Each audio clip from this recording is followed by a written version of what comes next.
9 सीटें हैं हिसार लोकसभा में, जिसमें 7 हिसार जिले की, जिनमें हिसार, नलवा, आदमपुर, उकलाना, बरवाड़ा, नारनौंद, हांसी, एक भिवानी का बवानीखेड़ा और एक जींद का उचाना।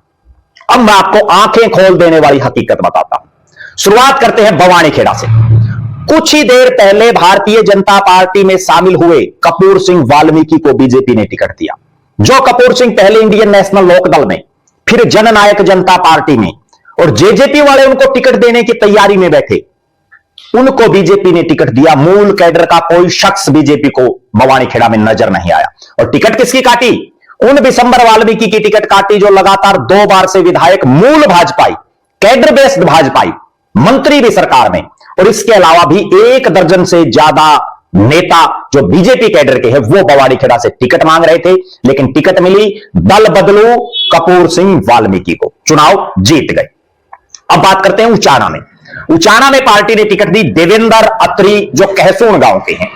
इनके पिता चतुर्भुज अत्री इंडियन नेशनल लोकदल में रहे। खुद देवेंद्र अत्री ने चौटाला परिवार का वर्षों तक झंडा उठाए रखा। यहां भी बीजेपी के कैडर के बहुत से नेता, मूल भाजपाई, टिकट मांग रहे थे। सबको दरकिनार करके देवेंद्र अत्री को पार्टी ने टिकट दिया और परिणाम देवेंद्र अत्री चुनाव जीत गए। अब हम बात करते हैं साथ लगते इलाके उकलाना की। उकलाना में 1 दर्जन से ज्यादा मूल भाजपाई टिकट मांग रहे, लेकिन पार्टी ने टिकट दी कुछ समय पहले जेजेपी को छोड़कर के आने वाले अनूप धानक को।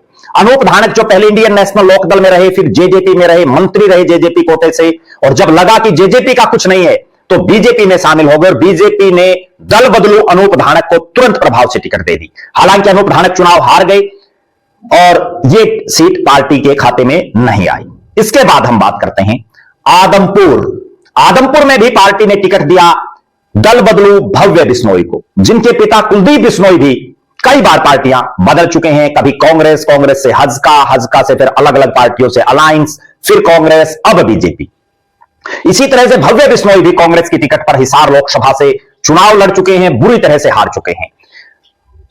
अपने पिता द्वारा खाली की गई सीट पर बीजेपी प्रत्याशी के तौर पर उन्होंने भले ही चुनाव लड़कर के विधानसभा में उपचुनाव जीत करके पहुंचे, लेकिन दल बदलू का टैग उनके ऊपर भी है। मूल भाजपाई नहीं है भव्य बिश्नोई, और यहां भी इस इलाके में, आदमपुर के इलाके में बहुत से मूल भाजपाई टिकट मांग रहे थे। सब पर कांटा मार करके पार्टी ने भव्य बिश्नोई को टिकट दिया, लेकिन उन पर जनता ने कांटा मार दिया और वो चुनाव हार गए।